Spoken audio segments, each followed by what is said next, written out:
What's up YouTube, and welcome back to another episode of Asphalt 9. In this video will be the ultimate guide I'm giving you how to get free cars. But before we get into that, a little disclaimer: this video has been sponsored by Huawei. Huawei is actually doing currently a very nice Asphalt 9 campaign, including 2 free coupons for you. And so that means you can get anything cheaper, from a beautiful Legends Pass, for example, or maybe you're more interested in, let's say just buying some, check it later, just buying some packs or something like this, or you're just missing just like 5 blueprints or something like this to unlock the next car. Then yeah, everything is available, everything is a little bit cheaper with the current Huawei campaign. So you need the Huawei AppGallery for that. And if you already are a Huawei user, you can actually get a 10% discount, because you get 10% Huawei points back for every purchase you're doing. So, and if you're saying now, wait, CMG, I'm not a Huawei user, what am I doing then? Well, don't worry guys, I got you covered there. You still have an opportunity to actually use the Huawei AppGallery. I'm telling you more down below in the description. There's a whole campaign page basically where you can check it out. It's currently running until 5th of March, so definitely give it a try, give it a look. And thanks for the support by just clicking on the link. You're already helping me. Thank you a lot. And on top of that, I want to give out a beautiful free Legends Pass. How to get that one? Well, watch the video. I will tell you more about that one. Pretty simple. But let's have a look now regarding our Asphalt 9 guide. So how to get free cars. Basically, first thing what everybody should do, and it is a beauty of Asphalt 9, is that we have such an extensive, such a huge campaign. Yeah, we have such a huge career. Basically, the career mode is really huge, and what you have here, you actually have free cars just laying on the sideline, ready to be picked up by you guys. So once you finish the campaign, the whole campaign, 678 blueprints are waiting to be collected. So before you jump into all kinds of multiplayer races, make sure you finish your campaign. And by finishing the campaign, what you can do, what helps you as well, it will help you with the garage and your reputation level, which again will be useful, because the higher your garage level, the better the packs are. Currently, that is a level 10 pack. Now, trust me, sky is the limit. This can go very high up. Let me know down below, like, what is your highest garage level at the moment? So it's like, oh, hello, Artega Scalo Superletra. Sorry, very nice. Okay, but now let's have a look how to optimize your driving style, how to get better just by racing, and what you should always keep in mind when you race. For that, let's jump into a race. First of all, yeah, what should you use? Tilt to steer, tap to steer, touch drive. Well, I'm using touch drive, but this is not a good choice if you actually wanna improve your driving style, because touch drive just gives you certain options, certain options. You can't really do this really cool shortcuts and stuff like this. Touch drive really is like you're driving basically, how to say, carrera. I don't know if you know this one, but it's kind of like you are on the track and you can't really choose so much. You can just choose the speed and stuff like this. Touch drive is just really good, I would say, for YouTubers, in order to talk and drive at the same time very easily without focusing too much. However, you should learn how to actually tilt to steer, or use a gyro. That's most preferable for most people. If you have issues with that, there might be an opportunity for you. Maybe you can actually purchase one of those beautiful mobile gaming controllers, which are useful as well. Then when you drive, okay, what should you keep in mind? For example, the shock wave now. The shock wave. When should you use a shock wave? A shock wave is mostly useful actually when you have a long straight line, a little bit of track ahead of you, because nothing is worse than using the shock wave and then hitting the wall in that moment, and kind of like losing like 30-40% of your boost.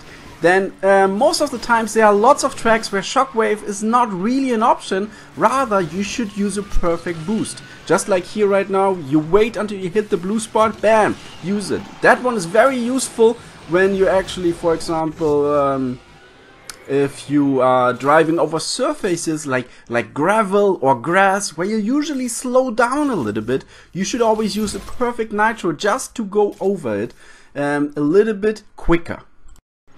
And we will just replay this race just to, because there's so much you can learn from that actually, by the looks of it. But before we go into that, I promised you a free Legends Pass. So, in order to get that one, what you need to do is go down below in the comment section and let me know which one is your, if you could afford one, which is your favorite Huawei device. Which one would you go for? I would have a couple of preferences myself, but hey, I don't want to like influence there, so let me know down below which is your, on which games would you play on it, which games would you play on your new Huawei device. Among all people, I will pick someone and he will be the proud owner of a beautiful Legends Pass, probably very useful for this season. Alright, so what about doing tricks and stunts, which you see here? Well, don't forget, when you actually do just a simple jump in the air, someone on the ground can actually easily pass you by just speeding up in that moment. So when you do the jump in the air and you actually have a long straight jump, that is one of the ways where you could actually use the shockwave at that moment. Like in this moment there should have been a shockwave, even though that term might have been a little bit too tight. But using a shockwave while you have a huge jump can be very, very useful and helps you to get that extra amount of speed. Then what about the other tricks? Well, for example, here it was perfect. I didn't take that ramp very good. That means your barrel roll is not really that smooth and you will actually slow down. So what you want to do, you want to make sure that you use it, if you use a ramp, especially the barrel roll ramps, you want to make sure that you do it correctly, that you really hit it the right time and really make that smooth barrel roll around it, because it's very important. But now let's have a look on another track. You need to learn your tracks. How can you learn the tracks? Obviously, one thing what you can do is just by racing a lot, understanding the tracks, which helps you a lot, obviously, since you race, since you practice. But another way is as well that you could actually watch other pro players. There are pro players for Asphalt 9. I mean, there's a whole league for that. And those pro players, they've been doing the work you should have been done already a long time ago. They know where to go. They know the tracks like in their mind. I think they could almost like write them up easily, draw them up. And so because you see, each track has so many different options where you want to go, left, right. Okay, you want to go underneath, you want to go through the tunnel, you want to go through a barrier or something like this. Each track has different ways and different routes, and each route again has different outcomes. Some come with more cans of gas, for example, for nitro, and some you have less, and always finding the best possible way regarding getting, by the way, here, look at this. Perfect, that was wrong. Shouldn't have done that. Again, you need to be careful with how to use a shockwave, yeah? That's just a perfect example not to use it, but let's say learning by doing. And yeah, regarding the routes, yeah, we have more cans of gas somewhere for nitro, and sometimes we have less cans of gas. Then again, jumps to perform to do the barrel rolls, for example, they are not evenly located. Let's say you take here a right and you take a left. It's not always like that. There is, for example, on the left side that there is actually a jump for a barrel, and the barrel roll jump is always a very preferable jump there. I really enjoy that one because you can easily upgrade, recharge your nitro bar, and on the same time you don't really lose that much speed if you take the jump perfectly, obviously, not taking it like halfway, like I said before. So yeah, learn your tracks, very, very important. And like I said, if you don't want to like sit down and figure out, okay, which route to take and everything like this, just watch some other YouTubers, some pro players out there, and check out what they are doing. Which track, which path do they take the most times, because you will see, and that will be interesting, you will see most of the times they will always stick to the same path. They're not going off and tell like, okay, let's try something else today. No, most of the times they already figured out the fastest way to actually go through a track, and so that is definitely super, super important, because in the end, how to succeed in Asphalt 9. In the end, it is really about that you want to make sure you have as much nitro as possible throughout the whole race. throughout the whole race. Almost like pro players are able to almost like nitro boost through the whole race. And that is what makes the difference between the first place and the second place. Very, very much. So you want to make sure that you have enough nitro the whole time. And for that, always check as well your cars. Check what is, for example, let's take a Dodge Challenger with a nitro score of, I don't know, around 30. This one will quickly use up all its nitro in its race, while you have other cars like the E10s with a way higher nitro base score. So I would definitely focus on the cars with a higher nitro score. So don't waste all your credits and funds just for each car just because you like them. You want to make the best out of it. So that was it. We spoke about how to optimize the nitro, when to use, for example, a shockwave, which driving style should you use, how important are those tracks, and which cars should you more focus on. My simple advice is look for the nitro stats, compare them which cars you have, and focus on them the most times.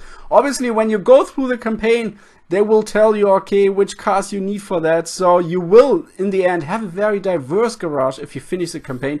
But in the end, getting really the most out of it, you should then later, at the end of the day, focus on your nitro usage, which is a key for success in Asphalt 9, ladies and gentlemen. That is the key for success. Absolutely. By the way, if you enjoyed this video, thank you. Thank you for maybe clicking down below on the Huawei campaign, where you can where you can actually get 2 coupons worth real cash. Plus you can get a cashback, and you have the opportunity, which is then provided by myself, to get a free Legends Pass. So I thank you for everybody who watched this video until the very end. Big fat thumbs up to you guys, and I wish you such a pleasant day. And if you have ideas for more Asphalt 9 content, let me know down below in the comment section. I wish you a pleasant day. That was a Casual Mobile Gamer, and I'm out.